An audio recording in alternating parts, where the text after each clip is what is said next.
Welcome, class. My name is George Cardenas. Today, our group will be discussing the Chase Sapphire case, and we'll be addressing questions that were brought up during the case. We will add our input and recommendations to these questions head on. In particular, we will be discussing the 3 lines of the Chase Sapphire cards, including the Chase Sapphire, Sapphire Preferred, and Sapphire Reserve. I first want to begin with discussing the questions that was brought up during the case of how should Chase jointly manage the Sapphire Preserve and the Sapphire Reserve, and how to guide customers to the best product for them. First, I want to recommend that Chase collects income and travel and dining frequency data, which will help lead customers in the right direction for the card choice. During the initial application, some of the most important questions to ask should be related to their annual income and how frequently the customers travel and eat at restaurants. Asking these questions during the initial credit card landing page will steer the customers towards whether or not the preferred or the reserve is better suited for them.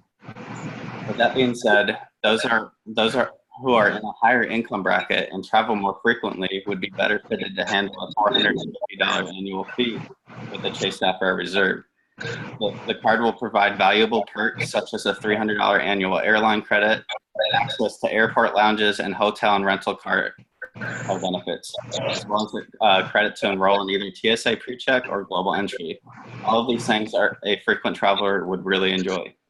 Whereas those customers who travel less or happen to be in a lower income bracket would be better suited for a lower fee with the Sapphire Reserve.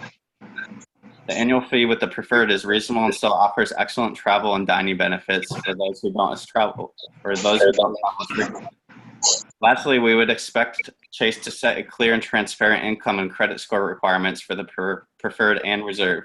Both cards come with an annual fee and offer excellent perks. However, Chase needs to make sure that its potential card holders will be able to afford the cards and make use of the perks as well as there is always some sort of risk when lenders give unsecured lines of credit to consumers. For obvious reasons, the Sapphire Reserve would require a higher income and credit tier than the preferred due to more expensive fee and benefits. Chase should target consumers with excellent credit and an income of at least $70,000 a year with a mid to low size debt to income level. Doing so will put Chase in a good position to minimize risk and ensure eligible customers will get the most out of the cards. Meanwhile, the preferred should have a credit score of good to excellent and a minimum income of $40,000 to be approved. I will now pass this on to Megan to discuss the no-fee Sapphire card. Given the data provided by Compete.com from Exhibit 3, it is perceptible to reinvest in the no-fee Chase Sapphire. The consumer behavior of the survey respondents shows that a credit card program that offers no annual fee has strong loyalty from customers. To attract more of these customers, Chase Sapphire offers a $10,000 rewards sign-up bonus.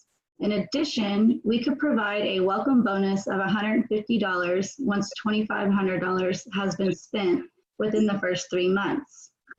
Other ideas to reinvest would include digital marketing through Chase Online Banking and email campaigns with a revolutionized no-fee Sapphire card, as well as targeting younger consumers like college students, the newly employed, or consumers with no credit. This card has more to offer than the no annual fee. Stated in the reading, upon the launch in 2009, Chase Sapphire is the new next generation rewards card that combines the premium service and travel benefits. Consumers earn 1 point per dollar on general spend and 2 points per dollar on airline travel booked through Chase. We can improve the retention of the younger demographic with video ads that include consumer testimonials sharing their Chase experience, highlighting the different cashback and reward offers they have earned.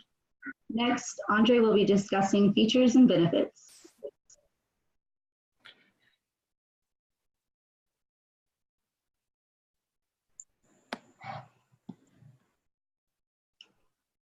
No sound. Sorry. The features and benefits of preferred and reserve were segmented on life stage and income.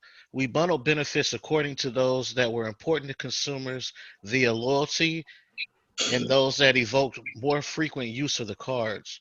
We dropped the interest rate on the Sapphire Preferred by 1 to 2% because the survey showed a brand loyalty to those who kept the cards 3 to 5 years, showing a lower interest rate of significant importance. Because we want to build a business relationship with the preferred customers, this seemed like a good goal to shoot for, customer loyalty of 3 to 5 years.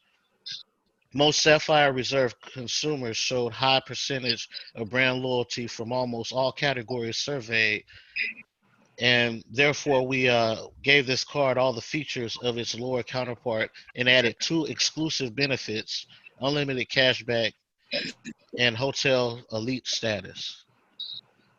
I'll pass it on to Alex Guzman.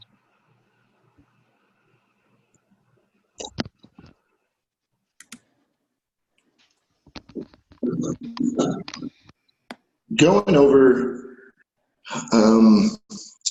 the success of 2009 Sapphire introduction allowed Chase to venture in and expanding the market and opening up with their preferred card as well as their reserve card.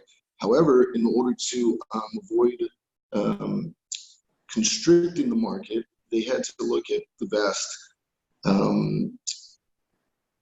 demographics and what each card could provide without cornering and losing market, as well as maintaining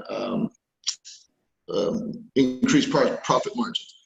When going over with what the demographics seem to challenge, we have different things like credit lines, credit worthiness, interest rates, and even ranging over to things that attract the consumer, like rewards or no fees, like the original Sapphire card offered.